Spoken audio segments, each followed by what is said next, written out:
बिस्मिल्लाहिर्रहमानिर्रहीम। अस्सलाम वालेकुम नाज़रीन, पीटीआई ने पीपल्स पार्टी को दाना डालने की कोशिश की है, लेकिन ज़रा लेट हो गई है। और वो मलक रियास मीडिया हाउस, बल्कि 6 मीडिया हाउस हैं जिनके साथ मलक रियाज ने मिलकर एक साजिश की और एक तूफ़ान मचाने की कोशिश की। वो अब तूफ़ान मध्यम बढ़ रहा है और लोगों को हकीकत का पता चल रहा है। तो फिर ये इनकी जो मेहनत थी मलक रियाज की, वो तो ज़ाया हो गई। अलबत्ता टीवी चैनल्स ने अरबों रुपए ज़रूर कमा लिए। सिर्फ चैनल्स मालकान ने नहीं, बल्कि उनके प्रोग्रामों में बैठे हुए असहाब ने भी अच्छी खासी दौलत कमाई है। और वो रातों रात माशाल्लाह उनकी लॉटरी निकल आई है, बल्कि ख़जाना उनके हाथ लग गया है। तो इस गेम में पाकिस्तान की जो बदनामी उन्होंने की है, क्योंकि पूरी दुनिया में इन्होंने ये मैसेज भेजने की कोशिश की कि पाकिस्तान के इलेक्शन में जालसाजी हुई है। पीटीआई 165 सीटें जीत चुकी थी, लेकिन फिर रातों रात धांधली हुई। ये मैसेज था जो मलक रियाज ने क्रिएट करने की कोशिश की। लेकिन अब वो जो क्या कहते हैं गर्दो गुबार का तूफ़ान जो था, वो आहिस्ता आहिस्ता बैठ रहा है और हक़ाइक़ लोगों की नज़रों के सामने आ रहे हैं। तो ये हमारे 2 बड़े पॉइंट हैं, लेकिन इसका जो ताल्लुक़ है, पहले ही मैं ये बता दूं कि आसिफ अली ज़रदारी और पीपल्स पार्टी और मुस्लिम लीग नून के दरमियान मामलात आगे बढ़े हैं। जैसा कि आपने ये खबर सुन ली है कि ज़रदारी साहब ने कहा है कि बलूचिस्तान में तो हम हुकूमत बनाएंगे, पंजाब में आप बना लें। अच्छा, वैसे ये पेशकश अजीब किस्म की है, इसलिए है कि पंजाब में तो हुकूमत मुस्लिम लीग नून ही की बन रही है, वो सबको नज़र आ रहा है। उसमें एक पेशकश वाली बात ही कोई नहीं है। मुस्लिम लीग नून ने पंजाब में सादा अक्सरियत हासिल कर ली है और इस सादा अक्सरियत में कुछ मज़ीद वोट मिलने का कवी इम्कान है और वो एक बहुत सेफ किस्म की गिनती इनके पास आ जाएगी। तो वहाँ तो ये पेशकश करना बनती नहीं है। बलूचिस्तान में अलबत्ता इनको मुआहदे की ज़रूरत, सौदेबाजी की या मुआहदे की या एडजस्टमेंट की ज़रूरत है, क्योंकि वहाँ दोनों पार्टियाँ, पीपल्स पार्टी और मुस्लिम लीग नून, दोनों के दरमियान बहुत मामूली फ़र्क है। पीपल्स पार्टी की 11 सीटें हैं, मुस्लिम लीग नून की 9 सीटें हैं और 1 सीट इसको मज़ीद मिलने का इम्कान है, 10 हो जाएंगी। तो 10 और 11 का वहाँ चक्कर है। तो इसमें ज़ाहिर मुस्लिम लीग अगर हुकूमत ना बना सके तो पीपल्स पार्टी बना लेगी, अगर पीपल्स पार्टी ना बना सकी तो मुस्लिम लीग नून बना लेगी। यानी इसमें चांसेस का जो इन्हिसार है वो इस बात पर है कि बाप पार्टी के और आज़ाद अरकान और दूसरी पार्टियां किसके साथ इत्तेहाद करती हैं। मसलन JUI जो है उसका रुझान मुस्लिम लीग नून की तरफ है।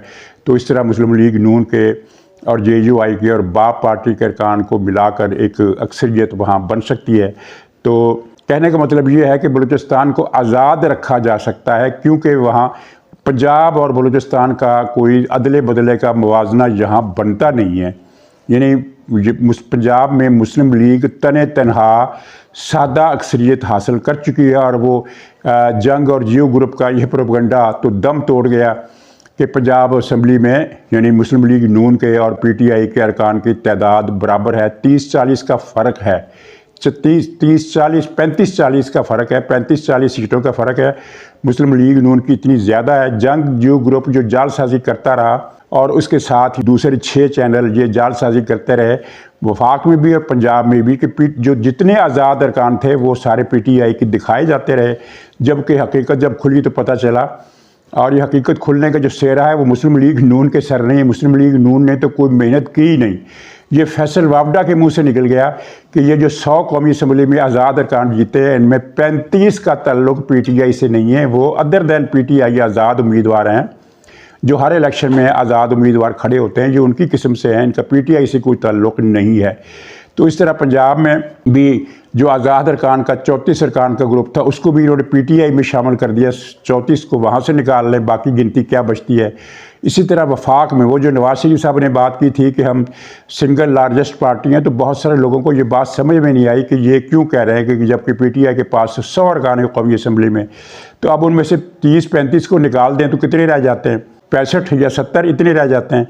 तो मुस्लिम लीग नून के पास इस वक्त 74 सीटें हैं कौमी असम्बली की अपनी, और उनमें एक अकील साहब हैं पिंडी के, जिनको मुस्लिम लीग नून ने टिकट नहीं दिया था, वो जीत कर मुस्लिम लीग में बाकायदा शामिल हो गए। 74 ये हो गए। और 12 कौमी असम्बली के अरकान वो हैं जो मुस्लिम लीग से ताल्लुक़ रखते हैं, लेकिन मुस्लिम लीग नून ने उनको टिकट नहीं दिए, वो आज़ाद खड़े हुए और जीत गए। अब मैं ये दावे से नहीं कह सकता कि वो 12 से 12 के 12 गैर मशरूत तौर पर वापस मुस्लिम लीग नून में आ जाएंगे, क्योंकि ज़ाहिर है दिल में रंजिश तो होगी कि हमें टिकट नहीं दिया गया और जहांगीर तरीन के आदमी को टिकट दिया गया, जो सारे के सारे हार गए। तो लेकिन ये है कि इम्कान यही है कि 12 या उनकी अक्सरियत जो है वो मुस्लिम लीग नून के साथ आ जाएगी, और इस तरह मुस्लिम लीग के अरकान की तादाद फ़र्ज़ कीजिए में से 10 आ जाते हैं तो 74 और 10 84 हो जाएंगे, जबकि PTI के अरकान की तादाद 66 है। 84 और 66 में ये फ़र्क, इतना फ़र्क है, तो सिंगल लार्जेस्ट पार्टी तो मुस्लिम लीग नून ही बनी।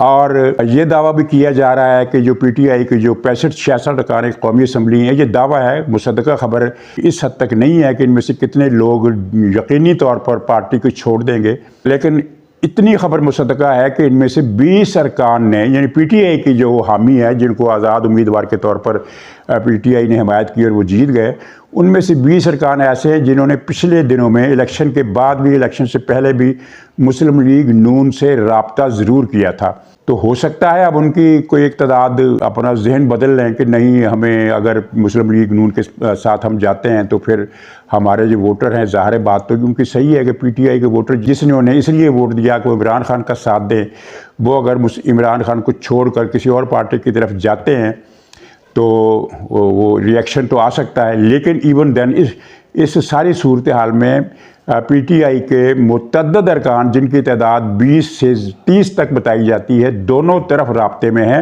पीपल्स पार्टी के साथ भी उनका राब्ता हुआ है और मुस्लिम लीग नून के साथ भी उनका राब्ता हुआ है। तो इन राब्तों के नतीजे में कितने लोग पीपल्स पार्टी को ज्वाइन करेंगे, कितने मुस्लिम लीग नून को करेंगे, इस बारे में कोई अभी तक कोई पक्की डेवलपमेंट नहीं हुई है। और अगर कोई साहब ये कहते हैं कि 20 अरकान ने पीपल्स पार्टी को यकीन दिला दिया है, या 20 ने मुस्लिम लीग नून को यकीन दिला दिया है, तो वो अंदाजे की बुनियाद पर ऐसी बात करेगा। राब्ते की खबर कन्फर्म है, लेकिन स्विच ओवर करने की अभी तक कोई हतमी खबर नहीं आई। तो बहरहाल मुस्लिम लीग नून और पीपल्स पार्टी में एक इत्तफाक राय इस तरह का हुआ है। बलूचिस्तान की बात तो मैंने कर दी कि ठीक है, हम वफाक में हुकूमत बनाते हैं। बिलावल साहब इसके मुखालिफ थे। बिलावल ने कल भी एक बयान दिया, उसमें उन्होंने कहा कि मैं रवायती सियासत को छोड़ना चाहता हूँ। मतलब ये है कि इत्तेहादों की सियासत, लोगों को साथ मिलाने की सियासत, यानी दूसरे अरकान को तोड़कर वो सियासी जोड़ तोड़ वगैरह, अगर ऐसी बात है तो इसका मतलब ये है कि फिर तो पीपल्स पार्टी PTI के साथ भी नहीं इत्तेहाद करेगी, क्योंकि वो भी तो रवायती सियासत होगी। लेकिन मजमूई तौर पर पीपल्स पार्टी का फ़ैसला वही नाफज होगा जो आसिफ जरदारी साहब करेंगे। बिलावल साहब अगर वालिद साहब से नाराज़ हो जाते हैं तो ज़ाहिर है वो पीपल्स पार्टी का थोड़ा बहुत नुकसान करेंगे, लेकिन जरदारी के फ़ैसले को वो वीटो नहीं कर सकते। इस वक्त पोजीशन ये है। तो इत्तेफाक राय क्यों हुआ है? इत्तेफाक राय की वजूहात सारे फहरिस्त ये हैं। एक तो ये तस्वर आम है कि अगर PTI को हुकूमत मिलती है तो वो अपने पिछले 3.5 साल दौर में जो उसने तबाही की, मुल्क का नुकसान किया, मईशत का नुकसान किया, खारजा पॉलिसी का नुकसान किया, मुल्क के अंदर इंतशार और फितने को फैलाया, तो वो अपने नए दौर हुकूमत में फिर वो सब कुछ करेगी और मुल्क बर्बाद हो जाएगा।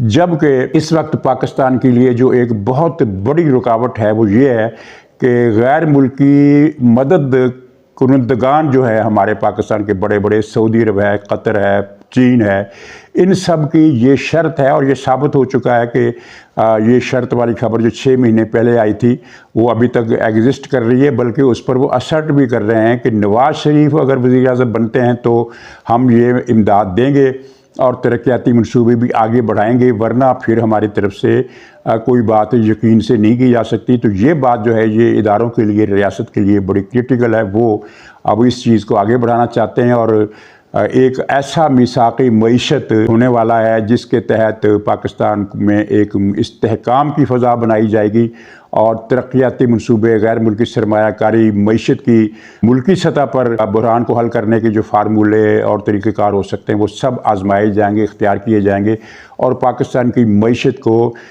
कम से कम मुद्दत में बहाल करने का फ़ैसला हर सतह पर हो चुका है। ये वो वजह है कि जिसकी बुनियाद पर नवाज़ शरीफ के अलावा किसी दूसरे को वज़ीर-ए-आज़म बनाने का कोई ऑप्शन नहीं है। जिस तरह के हमारे बहुत सारे बाखबर ज़राए ये बता रहे हैं कि अगर कौमी हुकूमत बनती है, कौमी हुकूमत इन मानों में कि इसमें पीपल्स पार्टी भी शामिल होगी, JUI भी शामिल होगी, मुस्लिम लीग नून को तो खैर मेजर शेयर मिलेगा, इसके अलावा दूसरी सूबों की पार्टियां, इवन ये जो है PTI के कुछ लोग भी इस हुकूमत में शामिल किए जाएंगे। तो इस हुकूमत में वज़ीर आज़म नवाज़ शरीफ होंगे, शहबाज शरीफ नहीं होंगे या कोई दूसरा नहीं होगा, क्योंकि गैर मुल्की मदद कुनंदगान की ये शर्त है, वो इस पर एतबार करने के लिए तैयार नहीं है। वो कह रहे हैं कि हम बहुत बड़ा जुआ लगा रहे हैं, बहुत बड़ा जुआ इन मानों में कि पाकिस्तान की जो हालत कर दी गई है पिछले कुछ बरसों में, ख़ास तौर पर जब से ये रहील शरीफ ने तबाही मचाई इस पाकिस्तान में, उसके बाद बाजवा ने उस तबाही को पाया तकमील तक पहुँचाया, तो इस अरसे में जो पाकिस्तान की एक कमज़ोर पोजीशन हो गई है, तो उसमें जहाँ सरमायाकारी करना ख़तरे से खाली नहीं है, ये उन लोगों का सोचना है। और ज़ाहिर है बलूचिस्तान में बदअमनी है, पख्तूनख्वा में बदअमनी है, और कराची शहर में भी कोई अच्छे हालात नहीं है, इस्लामाबाद के भी हालात कुछ अच्छे नहीं है अमन अमान के हवाले से। अगरचे जब से निगरान हुकूमत आई है उसके बाद से कुछ मामलात में ठहराव आया है, लेकिन गारंटी कोई नहीं है। तो इस सूरत हाल में ये स्टोरीज चल रही हैं कि नवाज़ शरीफ वज़ीर आज़म नहीं बनेंगे, बल्कि ये भी कहा गया कि नवाज़ शरीफ ने पार्टी के अंदर ये तय किया है कि अगर मुझे सिंपल मेजॉरिटी नहीं मिलती तो मैं वज़ीर आज़म नहीं बनूंगा, ये इलेक्शन से पहले की। और वो सिंपल मेजॉरिटी नहीं मिली, ज़ाहिर है 75 अरकान है, 75 और अगर 10-12 वो आ जाते हैं तो 90 के करीब पहुंच जाएंगे, 90 से कम ही रहेंगे, 100 तो फिर भी नहीं होंगे। और सादा अक्सरियत तो खासी लंबी मुसाफत है, 130 अरकान चाहिए सादा अक्सरियत के लिए। लेकिन इस थ्योरी में, इस खबर में कोई सच्चाई नहीं थी। नवाज़ शरीफ साहब ने ऐसा कोई फैसला नहीं किया था, लेकिन उन्होंने ये ज़रूर कहा था कि सिंपल मेजॉरिटी मिलेगी तो हुकूमत का काम आसानी से चल सकेगा, वरना फिर वो रुकावटें आएंगी। ज़ाहिर जो मखलूत हुकूमत में रुकावटें आती हैं, आपकी इल्म में हर छोटा ग्रुप ब्लैकमेल करता है, अपने मुतालबात मनवाने की कोशिश करता है। तो MQM की तरफ से भी ग्रीन सिग्नल आ चुका है। अच्छा, ये अगले 2-3 दिन में मेरा ख्याल है, बल्कि यकीन है कि 2-3 दिन में बिल्कुल सूरत हाल क्लियर हो जाएगी कि कौन हुकूमत बनाने वाला है, कौमी हुकूमत का नक्शा क्या होगा। गालिब इम्कान ये है कि कौमी हुकूमत बन जाएगी। अच्छा, PTI ने क्या दाना डाला? PTI ने फ़ौरन ही पीपल्स पार्टी से रब्ता किया। उनका ख्याल था कि बिलावल साहब जो हैं वो चूँकि बड़े नवाज़ शरीफ के ख़िलाफ़ हैं, और लाहौर के इलेक्शन के बाद वो नवाज़ शरीफ के और ज़्यादा ख़िलाफ़ हो गए, हालांकि उनमें नवाज़ शरीफ का कोई कसूर नहीं है। बिलावल का ख्याल था कि वे लाहौर से सीट जीत लेंगे और फिर पीपल्स पार्टी एक मरतबा फिर बड़े अरसे के बाद लाहौर की सियासत में इन हो जाएगी। लेकिन वो उम्मीद पूरी नहीं हुई। न सिर्फ ये कि उम्मीद पूरी नहीं हुई, बल्कि घाटा हो गया। घाटा इन मानों में कि जितने पीपल्स पार्टी ने जितने वोट पिछले इलेक्शन में हासिल किए थे लाहौर की इसी सीट से, बिलावल साहब को उनके आधे वोट मिले हैं। 15,000 टोटल वोट मिले हैं। पिछले इलेक्शन में तो उनके 28-30 हज़ार वोट थे, यानी 50% कमी वाकई होगी पीपल्स पार्टी की वोटों में। और पंजाब में बज़ाहिर ये लग रहा है कि अब पीपल्स पार्टी की वापसी नहीं हो सकेगी।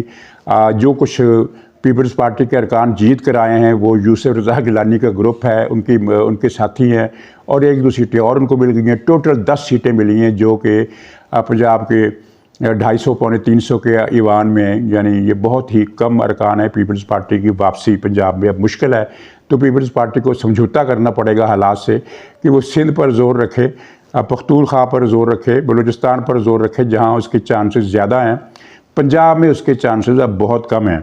तो PTI का ख्याल था कि बिलावल साहब बहुत ज़्यादा नाराज़ हैं और ये दाना फेंकेंगे तो काम चल जाएगा। दाना उन्होंने ये फेंका कि अगर आप हुकूमत बनाएं, अगर आप वफाकी हुकूमत को बनाने के लिए कुछ पेशरफ्त करें, तो हम PTI के जो अरकान है 100, उनका बकौल इस पैगाम में जो कहा गया वो 100 अरकान आपके साथ होंगे। पीपल्स पार्टी के 155 है और PTI ने ये दिया कि 100 हमारे हो जाएंगे, तो 155 हो जाएंगे। उसके बाद फिर आप MQM वगैरह को मिलाकर बड़े आसानी से हुकूमत बना लेंगे। 3 जमाती इत्तेहाद की हुकूमत होगी, मौज करेंगे।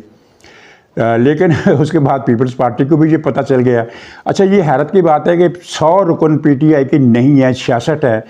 तो किसी भी पार्टी ने ये जानने की कोशिश नहीं की, जहमत नहीं की, और अभी तक नहीं की कि ये 100 के 100 जो PTI के खाते में क्यों डाले जा रहे हैं, जबकि इनमें 12 तो वो हैं जो मुस्लिम लीग नून की टिकट ना मिलने की वजह से आज़ाद हैसियत में खड़े होते, वो भी PTI के खाते में डाल दिए गए। तो बहरहाल अब ये पता चल गया है कि वो PTI की नहीं है और PTI सेकंड नंबर पर आई है। पहले नंबर पर मुस्लिम लीग नून है।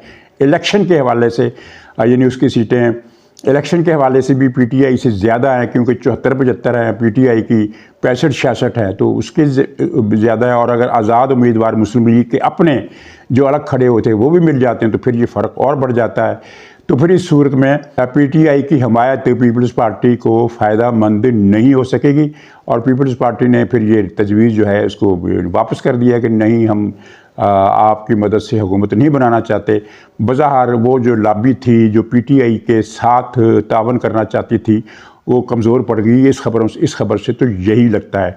और जो मैंने खारजा फैक्टर का जो बताया है, मालियाती हवाले से, तरक्याती हवाले से, गारंटियों के हवाले से, तो वो सारी चीज़ों को सामने रखते हुए जो इदारे हैं वो भी अब किसी सियासी जमात को इजाज़त नहीं देंगे, चाहे वो मुस्लिम लीग नून हो, चाहे पीपल्स पार्टी हो, चाहे कोई और हो, कि वो कोई ऐसा एडवेंचर करे जिसके नतीजे में अदम इस्तेहकाम पैदा हो। चुनांचे इन हालात की वजह से हम ये कह सकते हैं कि मखलूत हुकूमत या कौमी हुकूमत जो है इसके बनने के इम्कानात ज़्यादा वाज़ी हो गए। अच्छा, यहाँ मुस्लिम लीग के हमदर्द कुछ लोग ये मशवरा देते हैं और बज़ाहिर ये मशवरा बड़ा अच्छा लगता है कि मुस्लिम लीग ने 16 माही हुकूमत में बदनामी कमाई, अब भी बदनामी कमाएगी, तो इससे बेहतर है कि आप अपोजिशन में बैठ जाएं। तो इसका जवाब ये है कि ये इस वक्त मुल्क को बचाने का मसला है। ये मैं दूसरे हल्के का जवाब दे रहा हूँ कि ये मुल्क को बचाने का मसला है। और फिर दूसरी ये है कि 16 माह की हुकूमत की नाकामी की वजूहात में सर फहरिस्त शहबाज शरीफ साहब का इनएक्टिव होना था। उन्होंने बतौर वज़ीर-ए-आज़म 1 घंटा भी हुकूमत यानी 1 दिन भी हुकूमत के कामों में दिलचस्पी नहीं ली। वो अपनी तस्वीरों के ज़रिए इमेज उजागर करते रहे या दौरे करते रहे, फ़ोटो सेशन करते रहे, हुकूमत के मामलात पर उन्होंने तवज्जो ही नहीं दी। और यही वजह है कि अब जो मुल्क गैर मुल्की ताकतें हैं सरमाएकारी के हवाले से, तजारती हवाले से, वो शहबाज शरीफ के नाम पर एतमाद नहीं कर रही। और ये ऐसी हकीकत है जिसको मुस्लिम लीग के लोग भी आप मानने पर मजबूर हैं कि वो जितने स्टेक होल्डर हैं सरमाएकारी के हवाले से वो शहबाज शरीफ साहब पर एतमाद करने के लिए तैयार नहीं है। पंजाब में बतौर वज़ीर आला उनकी रेपुटेशन बहुत अच्छी थी, बहुत ज़बरदस्त थी, लेकिन बतौर वज़ीर आज़म वो रेपुटेशन भी उन्होंने ख़राब कर दी। तो अब जो नवाज़ शरीफ साहब होंगे वज़ीर आज़म तो बहुत सारी उम्मीदें उनसे लगाई जा सकती हैं, सिवाय इस बात के कि उनकी सेहत अगर इतनी कमज़ोर है कि वो, मेरा ख्याल नहीं है, मैं यानी एक तखमीने की बुनियाद पर बात कर रहा हूँ, गुमान की बुनियाद पर, कि अगर उनकी सेहत इतनी अच्छी नहीं है कि वो ज़्यादा कुछ डिलीवर कर सकें तो फिर तो उनको ये मशवरा दिया जा सकता है कि आप हुकूमत ना करें।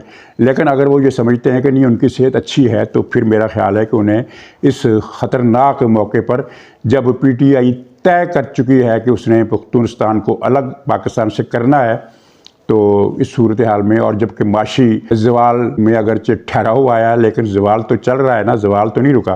ठहराव इन मानों में आया कि ज़वाल की रफ्तार जो है उस पर ब्रेक लगा दी गई है, लेकिन मामलात जो हैं वो कोई ऊपर की तरफ तो नहीं जा रहे, वही टिक गए हैं ज़वाल की एक ख़ास सतह पर। महंगाई में कोई कमी नहीं हुई बल्कि अभी तक इजाफ़ा हो रहा है। और महंगाई वो चीज़ है जिससे मुल्क की तरक्की मुतअस्सर होती है, बहुत सारे काम रुक जाते हैं और क़ुव्वत कार लोगों की पहले जैसी नहीं रहती। ये बहुत खैर अलग मौजू है। अब दूसरा पॉइंट जो है वो खैर वो मैंने इंट्रो में ही बता दिया कि ये 6 चैनल, और जिनमें सबसे बड़ा चैनल भी शामिल था, बहुत बड़ा सौदा हुआ है पाकिस्तान की सालमियत के ख़िलाफ़। और वो हैरत भी लोगों की दूर होगी कि आखिर सबसे बड़े चैनल के 3-4 तजिया नगार और एंकर पर्सन अचानक झूठ का कारोबार करने पर क्यों तुल गए। ये तय हुआ था कि जाली फार्म इन चैनल तक पहुँचाए जाएंगे और ये चैनल, ये मलक रियाज का आर्डर था कि इन फार्मों की बुनियाद पर पीटीआई को जितवाएंगे। चुनांचे इन चैनल्स ने राहत गए तक पीटीआई को 167 नशिस्तें दिलवा दी थीं। और फिर ये अब प्रोपेगेंडा अब ये चल रहा है कि फ़लाँ और फ़लाँ सीटें जो थी वो नवाज़ शरीफ को वापस दिलवाई गई हैं। मसलन नवाज़ शरीफ साहब की लाहौर की सीट, ख्वाजा आसिफ की सीट और इस्लामाबाद की एक सीट, 1-2 सीटें और हैं। अच्छा, अगर फ़र्ज़ कीजिए है तो ये यहाँ भी झूठ और जाली फार्म में सारे, लेकिन ये 5, 6, 7, 8 भी अगर सीटें शामिल कर लें कि ये जालसाजी से नवाज़ शरीफ को दिलवाई गई हैं, तो फिर भी उस गिनती का क्या बनेगा जो आपने दी कि 167 सीटों पर पीटीआई जीत रही है, 167, और जबकि उनमें से 33 तो आज़ाद दूसरे थे। तो ये एक बहुत बड़ी साजिश थी जिसमें जियो के वो लोग भी बेनकाब हुए जो अब तक गैर जानबदारी का तसर रखने में कामयाब रहे। कुछ अर्सा तक वो चिट्टे नंगे होकर सामने आ गए कि वो तो दरअसल मलक रियाज के आला कार हैं। और ये सबसे बड़े टीवी चैनल्स के जो प्रोग्राम चल रहे हैं उनका जो स्क्रिप्ट है वो मलक रियाज की डायरेक्शंस के मुताबिक चल रहा है। और ये सबसे बड़ी इलेक्शन नशरियात जो हैं इनको दुबई से कंट्रोल किया जा रहा है। तो ये खुदा का अज़ाब है है, इस्तिलाही मानों में बात कर रहा हूँ कि ये खुदा का अज़ाब है कि पाकिस्तान के सबसे बड़े मीडिया ग्रुप जो हैं वो सबसे बड़े टाइकून के साथ मिलकर, प्रॉपर्टी टाइकून के साथ मिलकर पाकिस्तान को तबाह करने पर तुल गए हैं। और मैं कमाल की बात है, उसमें ये ज़्यादा क्या कहा जाए। नाज़रीन, पुख्तूनख्वा के फैक्टर पर, पुख्तूनिस्तान के फैक्टर पर बात करनी ज़रूरी है। मैं वहाद आदमी था जो पिछले 1 साल से ये बता रहा हूँ कि इमरान खान का हतमी टारगेट पुख्तूनिस्तान को अलग करना है। इसमें उन्होंने, ज़ाहिर है इमरान खान ने सूबे में एक पुख्तून नस्ल परस्ती का तूफ़ान खड़ा करने में कामयाबी हासिल की, वरना JUI, चलिए बाकी को छोड़िए, मुस्लिम लीग नून भी पीछे हो गई, दूसरी भी, लेकिन JUI का जो हशर हुआ है इस इलेक्शन में वो नाकाबिल तसव्वुर है। यानी इसका मतलब ये है कि पुख्तून कौम परस्ती ने, पुख्तून शावनिज़म ने बहुत ज़्यादा इन लोगों को अपनी लपेट में ले लिया है। और सिराजुल्लाह के जनरल फैज़, जनरल बाजवा, इनकी मेहनतें रंग लाई हैं और पुख्तूनख्वा से बाहर भी कुछ क़ुव्वतें आज़ाद पुख्तूनिस्तान की हमायत और मदद कर रही हैं। तो ये ख़तरा बड़ा संगीन है और मुक़्तदर इदारों को और दानश्वरों को ये सोचना पड़ेगा कि पुख्तूनख्वा में ये कौम परस्ती की लहर इतनी कैसे फैल गई। एक वजह तो ठीक है, हम माजी में तलाश कर सकते हैं, मुशर्रफ के दौर से लेकर बाद तक जितने भी फ़ौजी हुक्मरान आए, सरबराह आए, उन सब के दौर में बलूचिस्तान और पुख्तूनख्वा में ऑपरेशन, फ़ौजी ऑपरेशन होते रहे, अमेरिका की मदद की जाती रही, वो भी एक फैक्टर हो सकता है, लेकिन वो एक फैक्टर जुज़वी है। असल फैक्टर इमरान खान ने जो जहर फैलाया है वो ज़्यादा संगीन है और इसका जायज़ा लेना पड़ेगा, इसके हल का तदारक करना पड़ेगा। बाकी पुख्तूनख्वा सूबा इस लिहाज से बदकिस्मत है कि वहाँ 10 सालों में ऐसी हुकूमत रही है PTI की जिसने उस सूबे का सारा इंफ्रास्ट्रक्चर तबाह कर दिया। आपको मालूम है कि जब दुश्मन किसी मुल्क पर हमला करता है, कोई मुल्क दुश्मन मुल्क पर हमला करता है, तो वो सबसे पहले उसका इंफ्रास्ट्रक्चर तबाह करता है। आप देखें, इमरान खान ने बाकायदा प्लानिंग के तहत पुख्तूनख्वा में कोई हस्पताल कायम नहीं रहने दिया। अब पुख्तूनख्वा के मरीज़ बलूचिस्तान जाते हैं, जो पाकिस्तान का बल्कि दुनिया का गरीब तरीन इलाका है, वहाँ मरीज़ों को लेकर जाते हैं। पंजाब में आते हैं, जिनके पास पैसा होता है वो सिंध में आ जाते हैं। पुख्तूनख्वा में हस्पताल कोई नहीं है। पुख्तूनख्वा में कॉलेज यूनिवर्सिटियों का बेड़ा गर्क हो गया, तालीम का निज़ाम ख़त्म हो गया है, सड़कें तबाह हो गई हैं, जंगलात काट दिए गए हैं। यानी हाईवेज़ का जो डिपार्टमेंट होता है उसको मुराद सईद ने जिस तरह ख़राब किया और जिस तरह उसकी ईंट से ईंट बजा कर रखती, ख़ास तौर पर अपने सूबे में कुछ भी नहीं छोड़ा, टूरिज़म को बर्बाद किया और दरियाओं के पुल उड़ा दिए, रुकावटें थी बंद वो तोड़ दिए ताकि वहाँ PTI के हामी जो इनको फ़ंड देते हैं उनके लिए होटल और रिज़ॉर्ट्स कायम किए जा सके। ये सारी बर्बादी हुई और अब पुख्तूनख्वा के अवाम की भारी अक्सरियत ने उसी पार्टी को हुकूमत दे दी है। यानी ये है कि इसमें एक ही वजह होती है ऐसी सूरत हाल में, जब किसी सूबे के अवाम, किसी जगह के अवाम तरक्याती मामला से लाताल्लुक़ हो जाए, मसाइल उनकी नज़र में मसाइल न रहें, तो उसकी एक ही वजह होती है और वो होती है कौम परस्ती, नस्ल परस्ती। जिस तरह किसी ज़माने में अल्ताफ़ हुसैन ने कहा था कि कराची के लोगों को, महाजरों को, अपने हामियों को कि TV बेच दो और कलाशनकोव ख़रीदो। अब ये एक सिंबॉलिक बात है ना कि TV घर में हो तो इसका मतलब ये है कि आपका ये TV आपके लिविंग स्टैंडर्ड की उस ज़माने में एक अलामत हुआ करता था, एक सिंबल हुआ करता था, एक इशारिया हुआ करता था कि जिस घर में TV है, ये 1990 की मैं बात कर रहा हूँ, तो इसका मतलब यह है कि उस घर के लोगों की आमदनी माकूल है, मुनासिब है। अब तो हर घर में TV आ गया। उस ज़माने में TV एक सिंबल था, स्टेटस का एक निशानी थी मिडिल क्लास तबके में। तो अल्ताफ़ हुसैन ने कहा कि ये TV बेच दो और कलाशनकोव ख़रीदो, यानी तरक्यात, सहूलत, पूरा साइज ज़िंदगी, लिविंग स्टाइल सबको दफ़ा करो और कौम परस्ती की राह पर चल पड़ो। तो ये वो कराची वाले तो अब उस सूरत हाल से किसी हद तक निकल आए हैं। अब वहाँ शावनिज़म नहीं है, ठीक है, कौम परस्ती है, कौम परस्ती कोई बुरी चीज़ नहीं है, शावनिज़म बुरी चीज़ होता है, नस्ल परस्ती बुरी चीज़ होती है।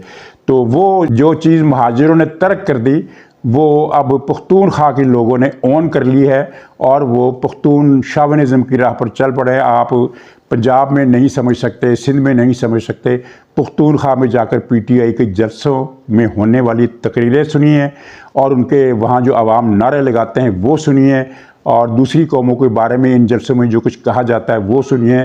तो फिर आपको अंदाज़ा हो जाएगा कि ये जो इमरान खान कहा करता था कि बांग्लादेश, शेख मुजीब बन जाऊंगा, बांग्लादेश बन जाएगा, आज भी इन्होंने एक बयान दिया है कि पाकिस्तान को तकसीम ना किया जाए, यानी हम पाकिस्तान को तकसीम करेंगे लेकिन ज़िम्मेदार आप होंगे। तो नाज़रीन, ये है अब तक की सूरत हाल। तो बज़ाहिर PTI के अरमान जो हैं वो धरे के धरे रह गए हैं। इनकी सीटें 2018 के इलेक्शन से भी कम हो गई हैं। उस वक्त 108 या 110 थी, अब खैर से 66 पर आ गए हैं और इनके वोट बैंक में भी मामूली कमी हुई है। और बाकी ये है कि वो इनका एक गाना चल रहा है आजकल बहुत ज़्यादा, इनके हर फंक्शन में, हर इनकी ऑडियो वीडियो क्लिप में, वो जलसे में दिखाया जाता है कि हम ना बाज आएंगे मोहब्बत से, जान जाएगी और क्या होगा। मतलब ये है कि हम जान देने वाले हैं और जान देने वालों की हालत ये है कि गिरफ्तारी के डर से कोई किसी गार में छुपा हुआ है, कोई मुल्क से बाहर भाग गया है। और जब पुलिस का तो खैर दूर की बात है, एम्बुलेंस का सायरन सुनते हैं तो ये दुड़की लगा जाते हैं और पता नहीं कहाँ कहाँ जाकर छुप जाते हैं, सड़कों पर आने के लिए तैयार नहीं है। तो नाज़रीन, हम न बाज आएंगे मोहब्बत से, जान जाएगी और क्या होगा। ये तो एक पत्थर नहीं बर्दाश्त कर सकते, कि लाठी नहीं बर्दाश्त कर सकते, तो ये गाना ये क्या चलाते हैं। तो इजाज़त दीजिए, इंशाल्लाह अगले व्लॉग में फिर मुलाकात होगी। तब तक के लिए खुदा हाफिज़।